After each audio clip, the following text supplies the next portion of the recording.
Pinaka-importante yung pinapromote natin si Kristo. Amen po? At siya yung tagapagligtas natin, wala nang iba. Sige, tayo po tayong lahat. Buksan natin yung Bible natin sa Mark chapter 10, verse 46 na po. Verse 51 na tayo. No? Mark chapter 10, verse 51. May iisil-sil natin basahin yung mga ibang yan, pero for the sake of time na po. Mark chapter 10 and verse 51. Okay, sabi niya dito, nandiyan na po ba? Basahin natin sabay-sabay. Ready? Go. And Jesus answered and said unto him, What wilt thou that I should do unto thee? The blind man said unto him, Lord, that I may receive my sight. Sige po, manalangin tayo. Panginoon, salamat po. Salamat sa binigay niyo ulit na pagkakataon, makapagbahagi ng iyong salita. Tulungan niyo po ko, Lord. May bahagi ko ito na maayos. Mapakita ko, Lord, na concern dapat po kami sa iba't ibang kaluluwa. Gabayin niyo po ako sa pagtuturo ko. Tulungan niyo po, Lord, yung diablo, yung demonyo niya, magbibigay po ng distractions sa bawat isa na hindi makakapakinig na maayos. Panginoon, tulungan niyo po. Sayang naman, Lord, yung pin-prepare na salita po ninyo kung hindi rin naman namin maintindihan to. Yung diablo, yung demonyo niya, posas niyo po, Lord, sila yung magbibigay ng antok sa bawat isa. Panginoon, tulungan niyo po na kung naman masasabi po dito, may isa sa puso, may isa sa gawa namin sa aming buhay. Sayang naman, Lord, yung oras na binibigay namin dito.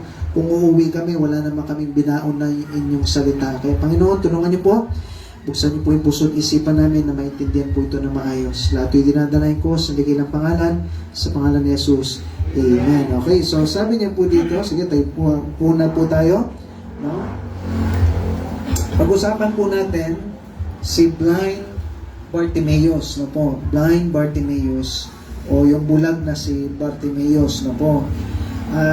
Tandaan niyo po, sabi ng Bible sa buksan na ipit natin tong Mark chapter 10 po na ito, no? At lipat tayo sa 2 Corinthians chapter 4 and verse 4. 2 Corinthians chapter 4 and verse 4. 2 Corinthians chapter 4 and verse 4. Sabi niya po dito, nandiyan na po ba? 2 Corinthians 4 verse 4. Basahin natin ulit na sabay-sabay. Na po, ready? Go.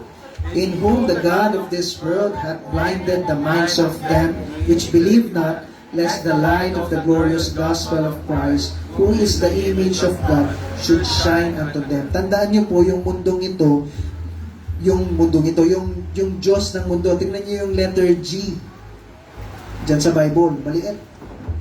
Sino yan? Hindi yan yung Diyos Ama natin. Kung hindi yung Diyos ng mundong ito, which is yung diablo, binubulagan niya daw yung tao. Binubulagan niya. Kaya kung titignan niyo, no, ang daming iba't ibang religion ngayon, hindi kayo nagtataka. At maraming mga tao naghahanap, nasaan ang tama sa mga yan? Okay? Nasaan ang tama sa mga yan? No? Dati isa lang yan Christianity. Panahon ni Jesus Christ, siya yung nag-promote niyan. Na po. Pero ang ginawa ng diablo, para malito yung tao, gumawa siya ng iba't ibang religion ngayon. Na-invest na yung kay Kristo lang, ang papuntang langit, balang araw, may iba't ibang nang ngayon turo. Okay? Kumbaga sa gamot, marami ng iba't ibang gamot. No? Pastor, lahat naman nakakagaling. Hindi, pero merong proven, di ba? Pag masakit yung ulo mo, anong proven? Diatops. Ano kasi? By Jesse. Merong minsan po, no? Masakit yung tiyan niya. Hirap siya magdumi. Sabi ng doktor, sige, ito yung bibili niyo gamot. Bumili siya ng suppository kasi hirap siya magdumi. Pagkatapos ng ilang araw, sabi ng ito sa doktor, Dok, masakit pa rin yung tiyan ko nung nangyari. Hindi yata tumatalog yung naman. Suppository? Yung suppository? Tapos pag sumakit yung tiyan ko, nanginunam ko.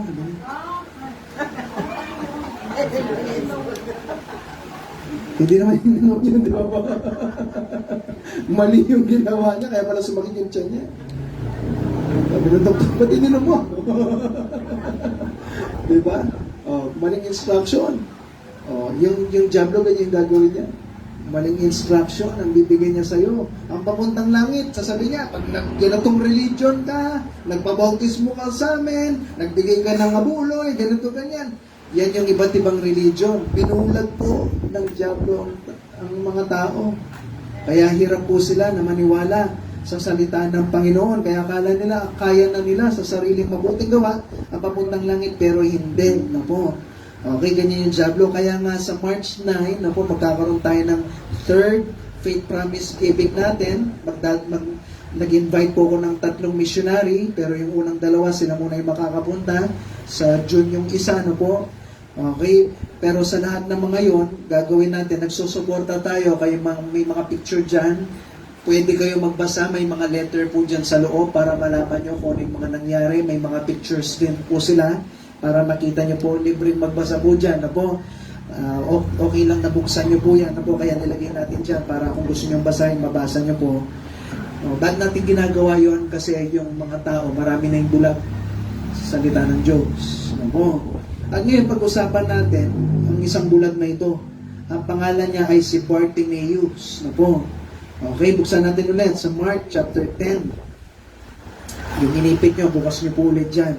Okay, ano nangyari? Ano ba yung condition ni Bartimaeus? Na po, tandaan nyo, mga tao, hindi nila kilala yung Diyos. Bulag sila sa kasalanan, bulag sila sa religion.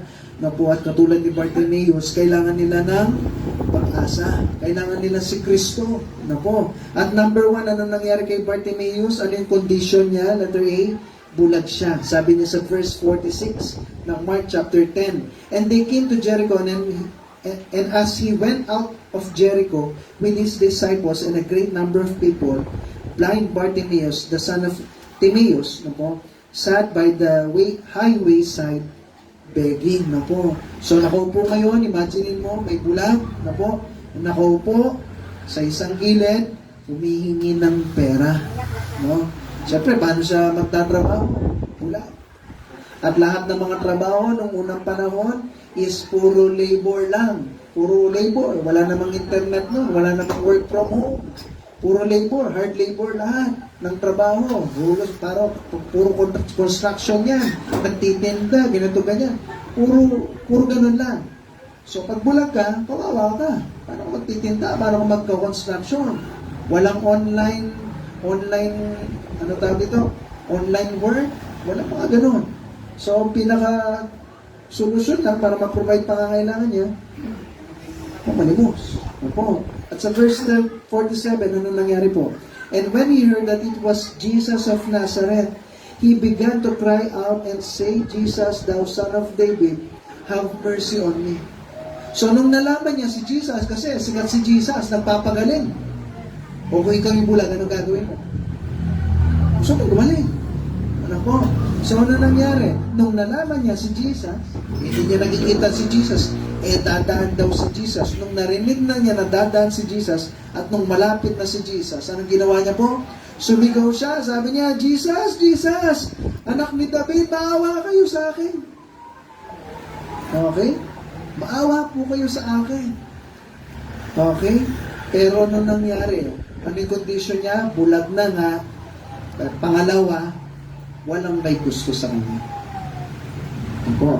Sabi dito sa verse 48. So, humingi siya ng awa, Panginoon, anak ni David, maawa kayo sa akin. Verse 48, sabi niya, and many charged him that he should hold his peace, but he cried the more, a great deal, thou son of David, have mercy on me. Okay, Jesus, maawa kayo sa akin. Ano ginawa niya? Ang sabi ng mga iba, malimit ka nga dyan. Ang ingay-ingay mo. Baho-baho mo ba? Ano po? So, walang may gusto sa kanya.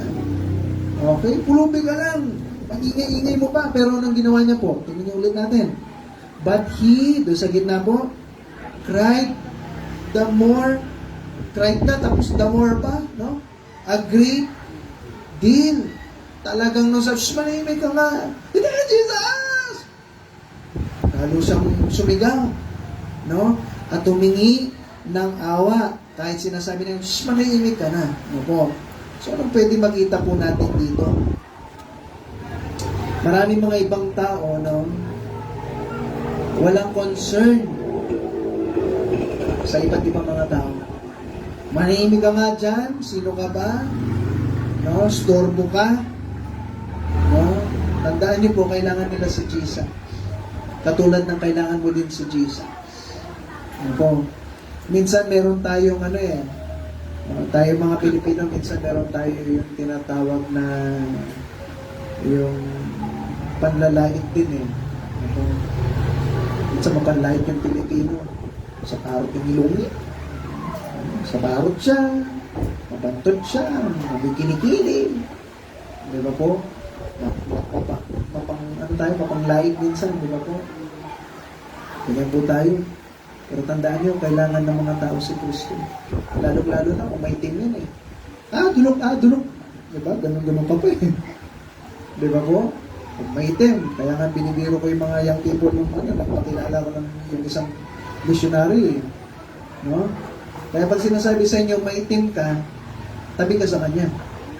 Puputi ka. Kasi yung kulay niya, halos ganito na eh. Kung ito, ginanong yung kamay mo, hindi mo pa kakulay, magpasalamat ka sa Diyos sa kulay mo. Amen po? May hindi ka itim. Brown ka, o kaya dark brown. Pero hindi ka itim na po. Kaya pag sinabi, ang itim-itim mo naman hindi, dark brown na po, sabi mo ganyan na po.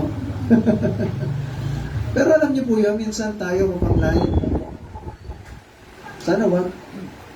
No? Magkaroon tayo ng concern sa iba't ibang tao. Maitim, mabaho, ang ginagawa, iniiwasan pa natin sila. Wala po tayong awa sa kanila. Mga kaibigan ko, no, at kapwa mananampalataya mo, magkaroon tayo ng awa. Ramdam ko yung missionary na yun, nung nandun siya. Hindi siya ganong nilalapitan ng iba. Hindi siya mabaho, no? Kaya nilapitan ko, hindi siya mabaho. Naligo naman siya, naturuan na siya maligo, din nandito siya sa Pilipinas. Pero naman, minsan dahil maitim, no? At tapos, sakto, okay, marunong siya mag-Tagalog, okay, lumapit na ako kasi mag-nosebleed ako pag mag-English pa siya, no? Pero makapag-usap, no? Alam mo yun, kailangan po nila, lalong-lalo na kaya magmi-missionary siya sa Africa. Missionary po kasi sa Africa. Kaya magmi-missionary po siya sa Africa.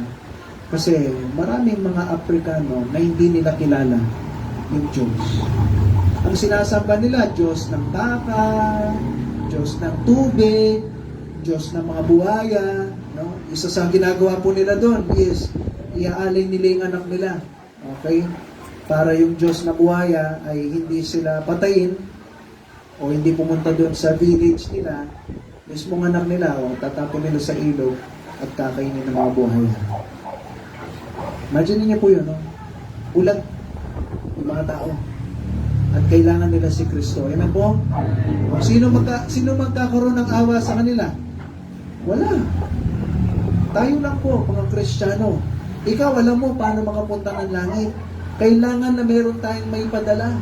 At kung wala man tayong may padala, yan yung dahilan, ba't meron tayong faith promise? Kahit yung pera na lang natin, may padala doon. Makatulong sa kanila, makasuporta sa kanila. Pero mo, hindi ka na nga ikikilos eh. Sila na yung magpapakainit doon sa Africa, sa iba't ibang bansa, no? Sila na iniiwan na nila yung pamilya nila. Ang gagawin mo na lang, yung bulsa na lang dyan. Yung nandyan sa wallet mo, na meron kang may tulong para sa kabuhayan nila, para may lakas sila, no? May kakainin sila, may lakas sila na makapagturo sa ibang tao. Amen po? Papiranggot lang na pwede mo may bigay para sa Panginoon, para yung mga ibang tao makakilala rin. Kawawa po, maraming mga kawawa dito. No. Kawawa, kahit sa Pilipinas, maraming mga kawawang tao. Pero alam mo yan, nagbigay ka ng barya, kulang yan. Yung barya sa kanila, kailangan nila yung Diyos. Minsan, 5 piso o ipapalubag-loob, bigyan mo 5 piso, 10 piso. Pero binigyan nyo ba sila ng babasahin? Ito yung balang araw, langit ka. Alam mo na ba paano makapunta ng langit? Nagawa nyo ba ng paraan sila? Nabigyan sila ng mga babasahin para makilala nila si Kristo. Pero mahirap na nga sila dito, tapos balang araw, maghihirap rin sila sa impyerno. Naalala ko po noon, mayroong isang tao, pumunta doon sa Mountain View. Okay, Mountain View, laki ano po?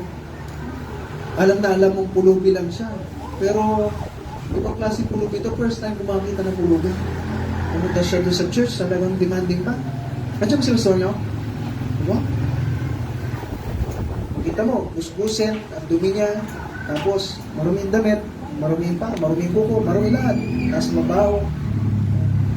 So, kung sabi niyo pastor nyo, sabi ko, demanding. Wait lang po ha.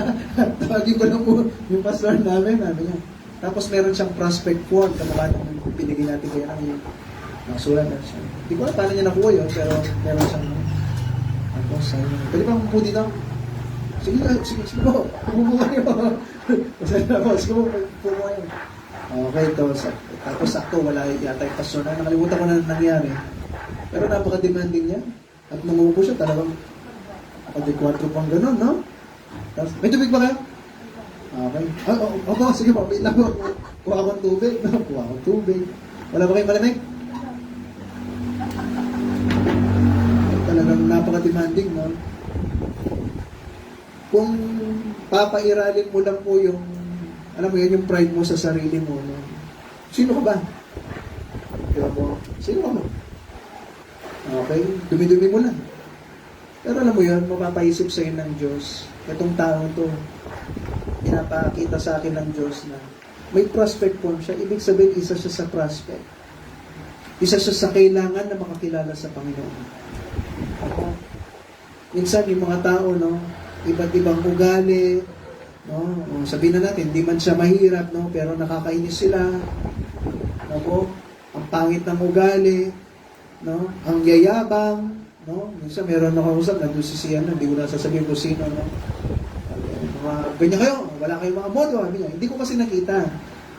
Pagpasensyahan nyo na po, no, malabo yung mata ko. Pag hindi kita nakita sa dali, kunwari nakasalubong nyo, kung hindi kita pinansin, ibig sabihin po, hindi kita nakita. Yan po yung problema ko sa mata. Napo, minsan nasa hospital kami. Yung asawa ko, nandyan lang pala. Hanap ako ng hanap. Kung hindi niya ako tinawag, hindi ko siya makikita. Si Ate Renyo. Diba? Sawa ko yung ikot-ikot na gano'n. Tinitingnan nila ako, tinitingnan niya kung anong gagawin ko eh. Ganun-ganun ako. Dito sabi niya, nadaan ako na pala siya. No? Kaya kung minsan hindi ako nag-ay sa inyo, hindi dahil ayoko kayong pansinin, kung hindi ko talaga kayo nakita. Ang nangyari, hindi ko siya nakita. Okay, baka walang moto kayo. Kung nakita ko, mag-bless ako. Kilala niyo naman ako. Pag sa talo, nakita mag-bless ako. Baka walang moto kayo. Ganyan kayo. Pasensya na po. Sagot niya pa. Di yung ba alam, ex-barangay captain ako dito? Alam niyo kung aaral yung kayabangan ko din. Ano ngayon? Tama ba? Anong pakialam ko kung ex-barangay captain ka pa dito? Nakuha niyo po yun. Pero ang gagawin mo, pasensya na po. Kasi yung tao yun, kaya kumikilos ng kayabangan ako, kasi hindi sila ligtas. Tapos ako, ito pa ako, papatulan ko pa. Kailangan po nila si Kristo. Amen po? Kaya pag gawin nun, no? Nainis din ako, no? Sino ba hindi mainis sa ganung bagay? Pero ano mo yan, kinagabihan, pray ako sa Lord, sana maligtas po siya. Hindi ko alam kung paano pa siya maliligtas, no? Pero sana maligtas po siya. Makilala niya si Kristo. Kasi balang araw, kahit sino pa siya, no? Mapupunta siya sa impyerno kung hindi nila kilala si Kristo. Kahit anong religion na pasukan niyo po, pag hindi mo kilala si Kristo, may impyerno ka. Pastor, kilala ko si Kristo, tinanggap mo na ba siya bilang tagapagligtas mo? Kulang yung kilala mo lang yung Diyos.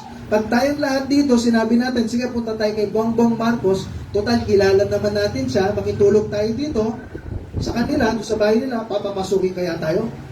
Kung trip-trip lang, papasukin nyo kami, kilala namin si Bongbong Marcos, sino ka? Sabihin ng guardian. Kilala po namin siya, isa akong mamayan ng Pilipino, sa isip, sa salita at sa gawa. Pwede ka na po nun? Hindi, di ba po? Wala kang relasyon sa kanya. Hindi ka pwede sa bahay ni Bongbong Marcos. Kahit kilala mo siya. Ganon din sa Diyos. Hindi ka pwedeng kilala mo lang Diyos tapos papasukin ka na doon sa langit. Hindi po pwede. Dapat may relasyon ka sa Kanya. Amen po? Dapat anak ka niya at ama mo siya para pwede ka sa langit. Paano, Pastor? Paano maging anak ng Diyos? Lagi kong paulit-ulit sinasabi sa inyo, aminin mo na meron kang kasalanan. Magsisika, hingi ka ng tawad sa Diyos. At hingi ka ng tulong kay Kristo. Lord, dalhin niyo ako sa langit balang araw. Inaamin ko, hindi ako sa sarili kong paraan, sa sarili kong kabutihan para makapunta ng langit. Kayo yung magdala sa akin sa langit. Pag sinabi niyo po yun, si Diyos nakikinig at kaya kanyang dalhin doon sa langit balang araw. Gagawin kanyang isang anak niya. Ano po? So, kumusta tayo sa ating buhay Kristiyano, no? Tandaan nyo, maraming mga tao, kailangan yung Panginoon, kailangan si Kristo, bulag sila, at ayaw ng mga tao sa kanila. Ano po? Ngayon ang tanong, do you care enough? No? Pero ka bang pag-aalaga sa kanila, o pagmamahal sa kanila, o compassion sa kanila, na kung saan kawawa sila? O tinrato ka ng masama? Ganito ganyan yung ginawa sa'yo, pinahiya ka sa harapan. Ngayon, nag-iinit ka sa loob-loob mo. Pero kung iisipin mo, kawawa yan, mapupunta yan sa impyerno. Pag nakita mo yun na nasusunog sa impyerno, lahat ng galit mo mawawala sa kanya. Kasi kawawa po sila.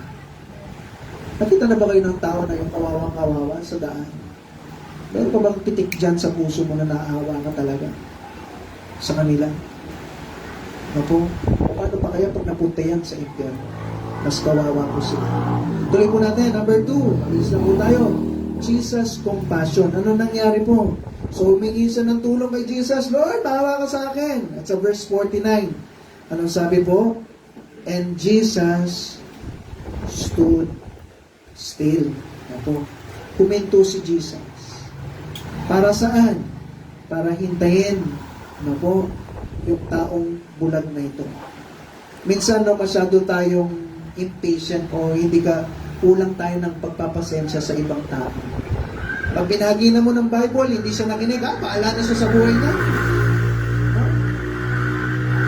Pag nagbahagi ka ng salita ng Diyos, in-invite mo sa church, ay, ayoko. Ganyan-ganyan yan. Marami siyang iba't ibang rason. Ay, ayaw niya pastor kaya wag na lang.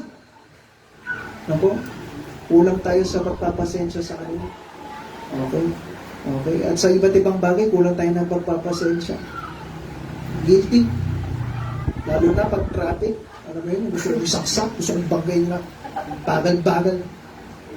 Minsan kami dalawa na yata rin mo, nagdadrive ako. Ang bagal ng tricycle, ang bagal ng kotse. Brand yung bagal niya. No? Sabi ko, ba't dito na kayo sila maglakad? Ang bagal-bagal naman tumakbo. Parang tricycle lang. Bumili pa ng kotse. Ang bagal-bagal pa. No?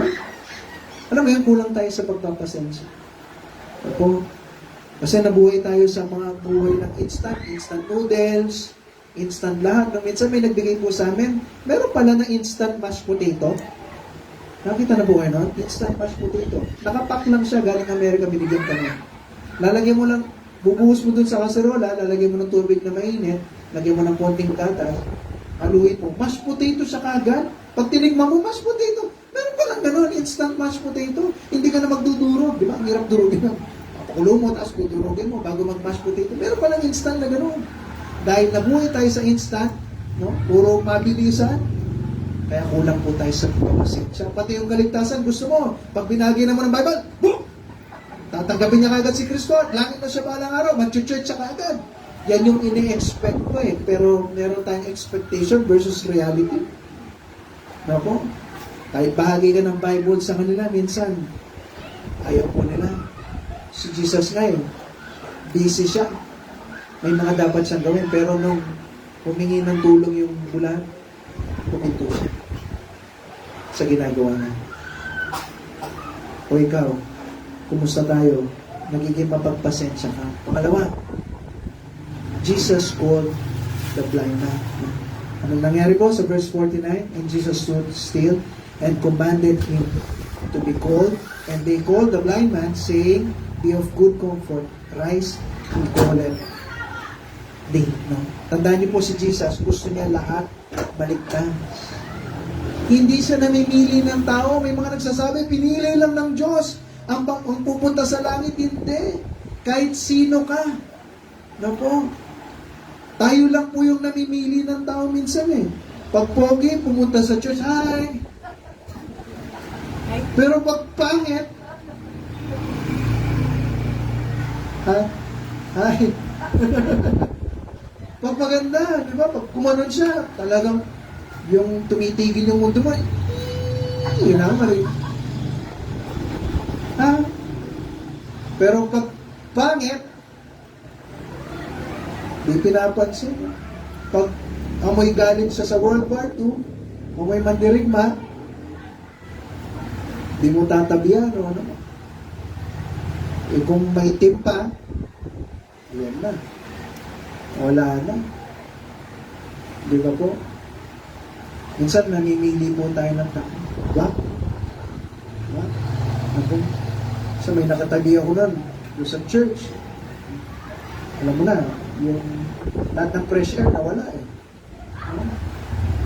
Ang ginawa ko, kahit katabi ko siya, nakaganon na ako, pero at least katabi ko siya. Share ko siya ng Bible, kunwari umubo ko. Pero totoo na, tinatapa ko talaga yung ilong ko. Okay? Tiis-tiis lang. No? Pero at least paparamdam ko sa kanya na mayroong tao na nagmamahal sa kanya. O ikaw, kumusta ka? Ako? Kumusta? Kumusta tayo sa pagmamahal sa ibang tao? Namimili ka pa rin ba? Alam mo yun, tayong lahat, bulag lang naman. Bulag lang naman. Oo, sabihin na natin, mas maputi ka sa iba. Iba, tandaan niyo po tayong lahat, iba't iba ka lang lalagyanan.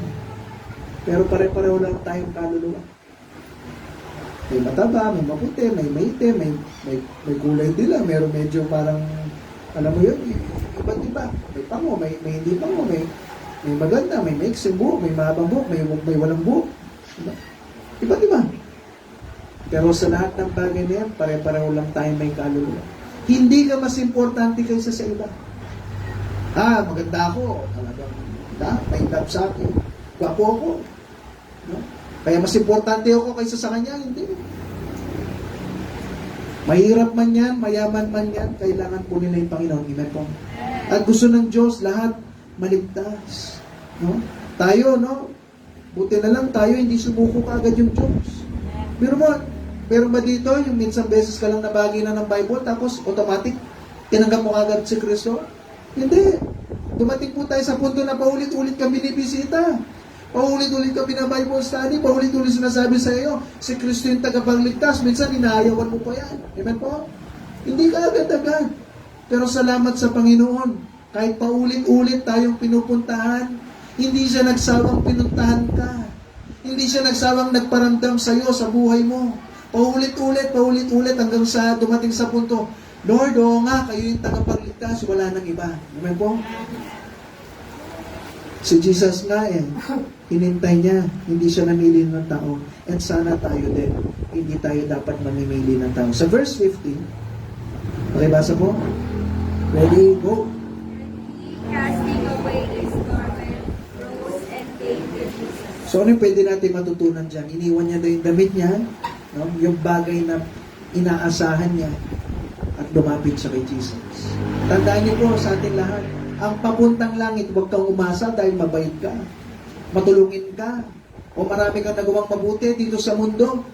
Hindi yan ang papuntang langit. Ang kailangan mong iwan yan. Iwan lahat ng kasalanan, iwan lahat ng pinagmamalaki natin, at lumapit ka kay Kristo kasi siya yung papuntang langit, wala nang iba. Amen po? Tuloy po natin, number 3. Bilis natin, ako. Sabi niya, Jesus, completion. Tandaan niyo po, no? Ang problema kasi sa atin, minsan, hindi natin maramdaman at hindi natin naiintindihan yung totoong pagmamahal ng Diyos sa buhay natin. Naririnig mo, mahal ka ng Diyos. Lagi niya naririnig yan. Pero hindi natin naiintindihan kung gaano tayo kamahal ng Diyos. Diba? Pero kung naiintindihan mo kung gaano ka kamahal ng Diyos, yan yung magiging dahilan para magpapatuloy mo. Pero kung mahal ka ng Diyos, pag maayos yung buhay mo, at mahal ka rin ng Diyos pag hindi na maayos yung buhay mo. Mahal ka ng Diyos kung drug addict ka, kahit drug addict ka, kahit lasinggero ka, babaero, o kahit anong kasalanan yung ginawa mo, mahal ka pa rin ng Diyos. Amen po? Mahal ka ng Diyos, no po, kahit minsan hindi mo ramdam yung pagmamahal niya sa'yo. At mahal ka rin ng Diyos kahit ramdam. No po. Mahal ka ng Diyos, no po, kahit habang ginagawa mo yung tama, mahal ka ng Diyos. Pero alam niyo, mahal ka pa rin ng Diyos kahit hindi mo ginagawa yung tama. Pero may ganun ka kamahal ng Diyos, no po. Mahal ka ng Diyos, no po, na kung saan kahit anong gawin mo sa buhay mo, kasi bakit? Yung pagmamahal niya, hindi nakabase kung sino ka, o kung ano yung meron ka. No po.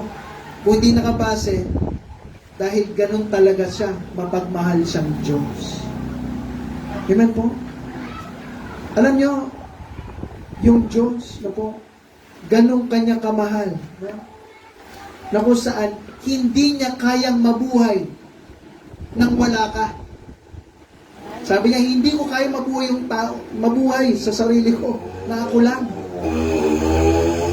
Sa sobrang pagmamahal ko, sabi niya, sa tao, kaya ko mamatay para sa kanya. Kasi hindi ko kaya magpatuloy yung buhay nang wala yung tao. Kaya sabi niya, mamatay ako para sa tao. Amen po? Ganun niya tayo kamahal. Na kung saan, mamatay na lang ako kaysa mabuhay ako ng malaka. Ganda na po. Minsan, nag-uusap kami ni Ate Ramon. Sabi ko, huwag ko kang mawawala. Kasakit-sakit siya, huwag kang mawawala. Iniyakan ko siya sa Panginoon. Bakit? Hindi ko kaya mabuhay nang wala siya. Kung sa kanya, pag nawala ka, lumalabas yung kaluluwa, papalik ko yung kaluluwa mo siya. Pwede kong sanang gawin yan. Hindi ko kaya kung wala siya sa buhay ko. Ganon din yung Diyos. Hindi niya kaya mabuhay for eternity na walang tao na minamahal niya. Kaya sabi niya, mas gusto ko pa mamatay. Para sa tao. Para makasama ko lang sila balang araw sa langit. Ganon ka kamahal ng Diyos. No po. Ngayon ikaw, ganon mo kamahal ng Diyos. Wala sa atin dito yung sobra-sobra mong mamahalin talaga yung Diyos. Walang perfect love sa atin, sa Diyos. Lahat tayo may pagkukulang pagkakasala sa Panginoon. Pero alam mo, paano ka makakapaglingkod ng totoo sa Diyos? Pag naiintindihan mo kung gaano Kanya kamahal. Pag naiintindihan mo kung gaano ka kamahal ng Diyos at binigay niya yung anak niya para sa'yo, yung kasalanan na yan, iiwan mo yan eh. Kasi bakit naiintindihan mo? Pero mo, dugo ni Kristo. Dugo ng, parang ganito, imagine niyo. Si Kuya Paul, siya yung kaharap ko niya. Wala rin yung puso ni Jans, no? Puso ni Jans. Sobrang pagmamahal niya doon sa kaibigan niya o naman. No? Tapos ang nangyari, sabi niya, tutunay ko yung puso ko sa ibang tao. Hindi napigilan ni Kuya Paul yun. Binigyan niya doon sa kaibigan niya. Tapos yung kaibigan niya na yun, ang gagawin niya, no? Dahil nagkasakit siya sa puso dahil mahilig siya sa crispy pata, sisig, gano'n. High blood siya, wala kang problema sa puso. Tapos yung anak niya, ibibigay yung puso dun sa iba. Tapos ang mangyayari, Kuya Paul, yung kaibigan niya yun, hindi niya iningatan yung puso ni Jack. Patuloy pa rin siyang umiinom ng sisig, pwede ba yan? Kumakain ng sisig, crispy pata. Yung walang pagbabago buhay, kahit pinalitan na yung puso. Matutuwa kayo. Pero mo sinakripisyo mo yung anak mo para sa iba. Para magpatuloy yung buhay ng ibang tao. Tapos yung taong yun, patuloy pa rin. Pero wala mo yung puso ng anak mo nandun sa kabila. Tapos patuloy pa rin siya dun sa kasalanan. Gaano kasakit yun sa ama mo? Tama po? Gaano kasakit yun sa Diyos Ama? Na kung saan yung Diyos anak pinadala dito sa mundo para pagbubugbugin pa ako sa krus, para pahirapan, tapos yung taong yun na niligtas, yung taong yun na pinalitan, ang puso niya. Pero ngayon, patuloy pa rin. Tumitibok yung puso niya ngayon, nangihina yung puso na yun. Bakit? Patuloy pa rin dun sa kasalanan. Talagang sakit sa kanya yun. Pero kung naiintindihan ng taong yun, yung sakripisyo ng Ama, at yung si Jans, naiintindihan niya, kung ikaw yung pinalitan ng puso mo, hindi mo ba iingatan? Tama po? Hindi nyo iingatan? Kung naiintindihan nyo, nagsakripisyo yung tatay at yung anak, binigay yung puso para sa'yo, para ikaw maligtas at magpatuloy dun sa buhay mo, humaba pa yung buhay mo dahil nagkasakit ka sa puso? Hindi nyo ba, kung naiintindihan mo yon, hindi mo ba alagaan yung puso na yan na dinonate sa'yo? Amen, kung hindi nyo alagaan, alagaan mo, di ba? Kasi naiintindihan mo. Pero kung hindi mo maintindihan, patuloy ka pa rin dyan. Yung Diyos Ama, binigay niya yung Diyos Anak para iligtas ka. Kaya ang tanong, patuloy ka pa rin ba? Hindi ka perfecto, walang perfectong tao. Pero meron ka bang desisyon? Amen po? Naiwan yung kasalanan. Number 3, Jesus completion. Ano yung gusto ng Diyos sa atin? Na kinumpleto niya tayo. Letter A, to complete our lives. At letter B, to answer our prayers. Tandaan mo po, si Kristo, gusto niya makumpleto yung buhay mo. Maging maayos ka. Amen po? At sagutin niya yung mga panalangin mo. Pero gusto niya, humiling ka. Tingnan niyo po, ano nangyari. Sa verse 51, sabi niya dito, and Jesus answered and said unto him, pagkatlapit niya daw kay Jesus, ano yung sinabi sa kanya ni Jesus? What wilt thou that I should do unto thee? Anong gusto mong gawin ko sa'yo? Imagine mo, si Kuya Paul sa si Jesus. Bulag ako. Lord, dito ako. Maawa kayo sa akin. Pumunta ako kay Kuya Paul. Bulag ako. Tapos sasabihin ni Jesus sa kanya, bulag siya, anong gusto mong gawin ko? Diba? Bulag na eh. Hindi pa pag-even yun? Na po? Ano yung gagawin ni Jesus sa kanya? Oh, sige, bulag siya. Sige, ngayon sa oras na ito, makakarinig ka na. Pwede ba? Alam naman ng Diyos yung pangangailangan niya, di ba po? Anong gusto mong hiling mo? Sabi niya. Nakuha niyo po? Anong hiling mo? Ba't tinatanong ni Jesus? Bobo ba si Jesus? Hindi niya ba alam yung pangangailangan niya? Tama po? Ba't tinatanong niya? Di ba po? Minsan may nagtanong sa akin sabi, ba't pa daw kailangan mag-pray? Alam naman ng Diyos yung pangangailangan mo.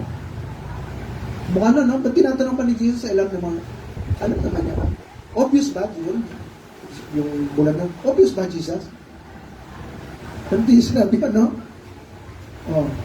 Ano yung sinabi ni Jesus? Anong pangangailangan mo na gusto mong gawin ko para sa'yo? Ang sabi nung blind man, ang sabi niya po, pakibasa, ready, go. Lord,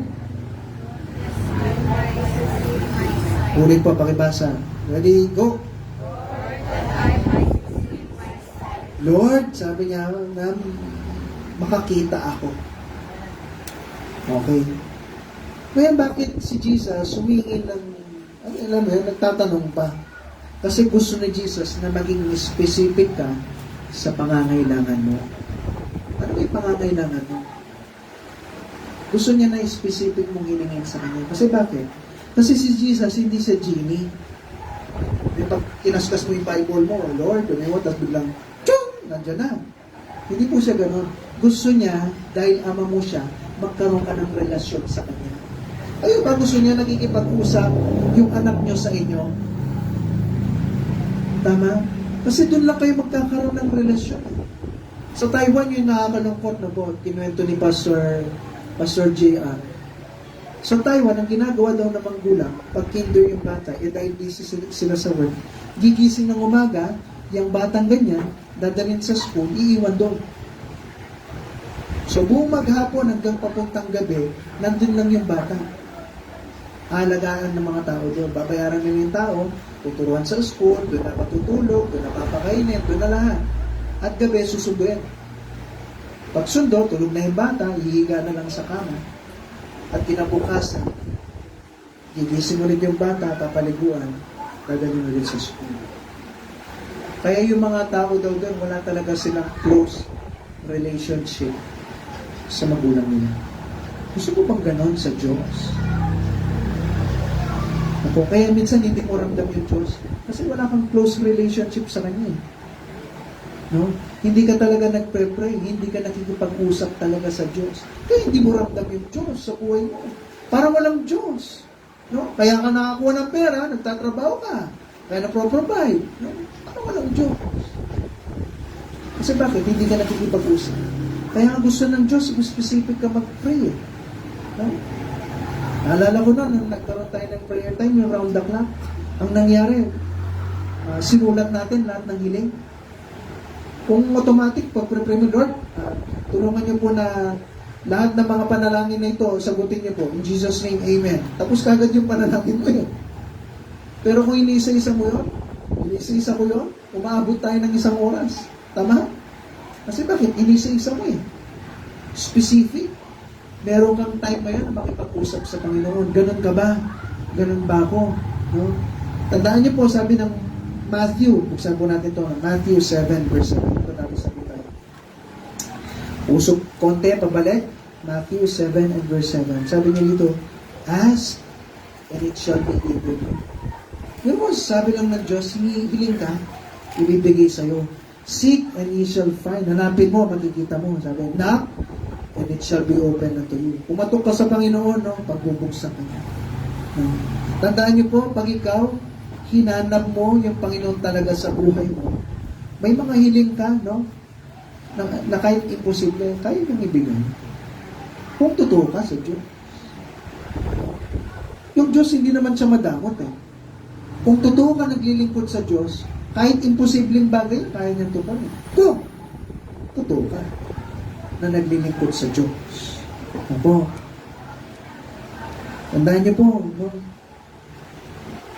Kapag ng isang bata, gusto kasi ng Diyos na magkaroon tayo ng relationship sa Kanya.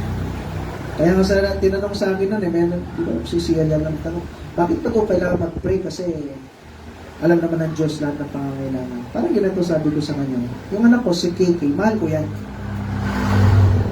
At kahit anong magawa niyang kasalanan sa akin, sa tulong ng Panginoon, papatawarin ko siya. Kasi mahal ko siya. So, ibig sabihin, pag si KK, meron siya nagawang kasalanan sa akin, huwag na siya mag-sorry. Kasi papatawarin ko rin naman. Ganun po ba yun? Hindi, di ba? Ba't siya magsosorry? Kasi may nagawa siyang kasalanan pa rin sa akin. Ba't siya magsosorry? Kasi para mabalik yung relasyon na, yung maayos na fellowship namin. Nagagawin niya, Daddy, so, yayakapin niya. Ikaw niyo po yun. Gusto kasi ng Diyos fellowship sa Kanya, no? Meron kang communication, yung masarap na nakikipag-usap ka sa Panginoon. Naramdam mo siya sa buhay mo. Ngayon, minsan, nakanganga ka sa akin. Pastor, ano yun? Hindi mo ako mag-gets. Kasi hindi mo nararamdaman yung Diyos sa buhay mo. Ba't hindi mo subukan? Sa una mo awkward ka eh. Magpre-pray ka ng 5 minutes, wala kang kausap, nagdadasal ka. Parang na-awkward ka. Pero sa paulit-ulit mong gawin yan, yung 5 minutes na, tatagaan. Na kung saan mararamdaman mo na merong Diyos. Kaya minsan, no, alam niyo yung buhay, parang napaka-boring, alam mo yan, parang ang daming problema ginagawa niya kasi hindi ka humihingi ng tulong sa Diyos. Hindi mo ramdam yung Diyos sa buhay mo. Masyado kang stress, masyado kang depressed. Bakit? Marami kang oras sa iba't ibang bagay, nakalimutan mo meron kang Diyos na kayang tumulong sa'yo. Amen po? So, anong gawin mo? Pakipag-usap ka sa Diyos. Ma-awkward ka sa una, pero soon, papakita sa'yo na Panginoon, paparamdam niya sa'yo. Sana na-try niyo na yun. Ako na-try ko na yung pag nag-pray ka, parang ramdam mo may katabi ka. Presensya yun ng Diyos. Naramdaman mo na yun, Pastor, di pa yata naramdaman yun ha. Boring yung Christian life mo. Mag-pray ka. Para maramdaman mo siya sa buhay mo. Amen mo? Hindi mo pa talaga nakuha yung 100% na Christianity talaga. Kasi yung Diyos, niready niya yung prayer para maramdaman mo siya sa buhay mo. Okay po? At yung ulit, last verse, tapos na tayo. Sa Mark 10 and verse 52. Ang sabi niya, and Jesus said unto him, go thy way, thy faith had made thee whole. Mark 10 verse 52. Sige, humayo ka, ang pananampalataya mo ang nagpabuo o nagpagaling sa iyo. At automatic, sa oras na yun, pagkasabi ni Jesus, nakakita daw siya, at yun yung naging dahilan, dahil napatunayan niya yung Panginoon, pinaglingkuran niya si Kristo. O ikaw, kumusta ka? No? Tandaan niyo po, ang papuntang langit, dahil sa pananampalataya lang. Hindi niya sinabi na, sige, para bago kayo tapagalingin, kumuha ka muna ng mabuti, tumulong ka sa kapwa mo, maging palasimba ka, paladasal ka, no, para buuin kita, para maging maayos ang buhay mo. Hindi. Ang pananampalataya sa Diyos, ang papuntang langit, wala na pong iba. Amen po? Si Kristo lang, wala na pong iba. No po? Para maging maayos yung buhay mo, si Kristo ang tanging paraan, wala na pong iba. Amen po? So, kumusta tayo? Pagkatapos nun, yan yung naging dahilan, dahil napatunayan ni Bartimaeus na totoo si Kristo, pinaglingkuran niya. O ikaw, napatunayan mo na ba yung totoo si Kristo? Kung napatunayan mo, paglingkuran mo rin siya. Tayo po tayo lahat, tapos na po tayo. Habang nakapilit na mata, nakayuko yung ulo.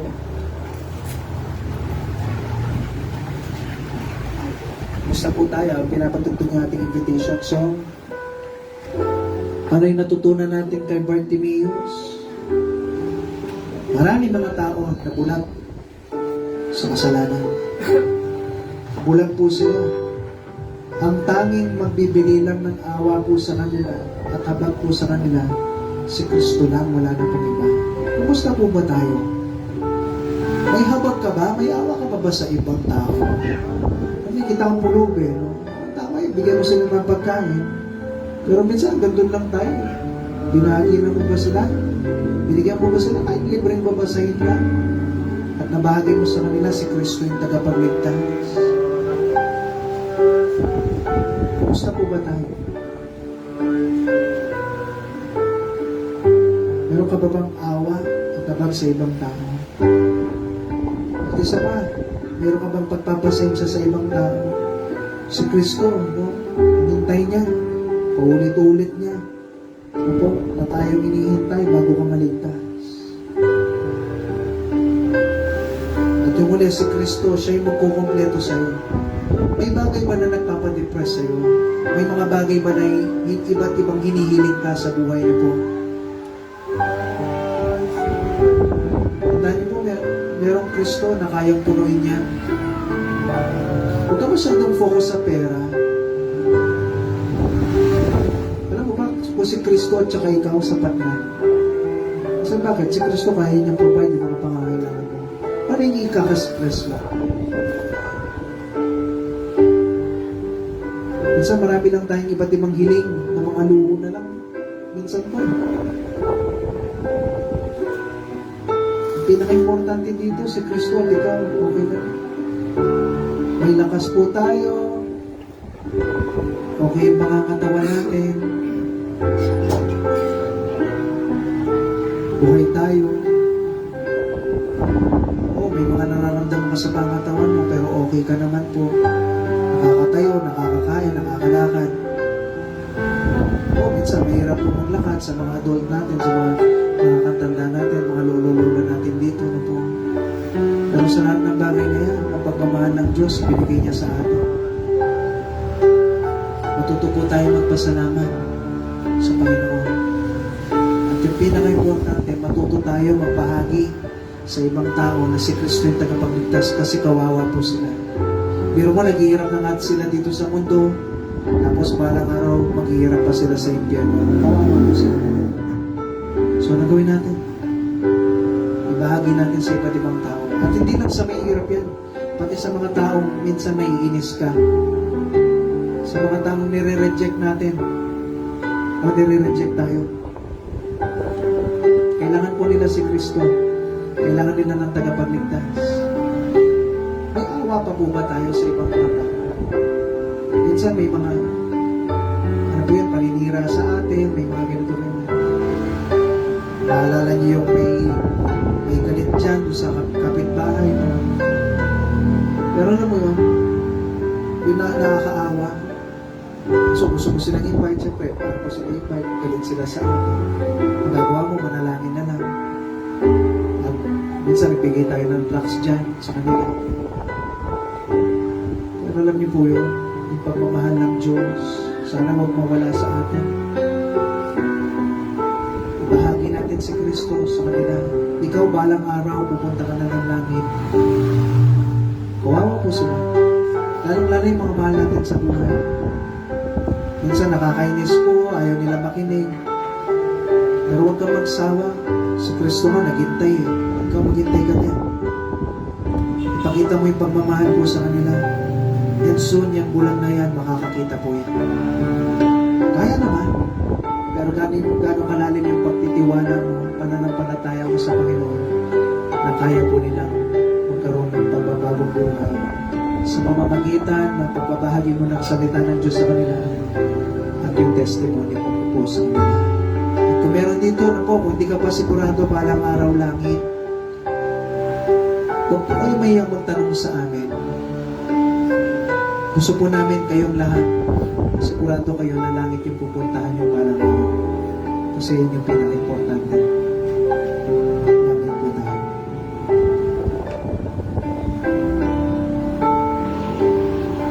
Sige po, manalangin tayo, Panginoon. Salamat po. Salamat, Lord, sa pagmamahal mo sa amin.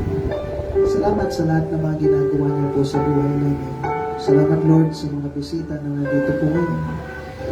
Panginoon, gusto po namin sa lahat makakilala sa inyo bilang tagapagligtas po naman. Para ma-enjoy po namin yung langit, Lord, kompleto kami. Nabuo po kami pamilya. Anak po. At kung meron po dito, Lord, tulungan niyo po na huwag po silang mahiya magtanong sa amin. Ang gusto po namin, bago sila po umuwi, ay sigurado po na langit po sila balang araw. Panginoon, purihin po kay Lord sa lahat ng nangyari. At ibinagalain ko sa dakilang pangalan sa kanilang Jesus. Sige po, pag-pray natin ating offering. Ito naman yung extra na ibinibigay natin para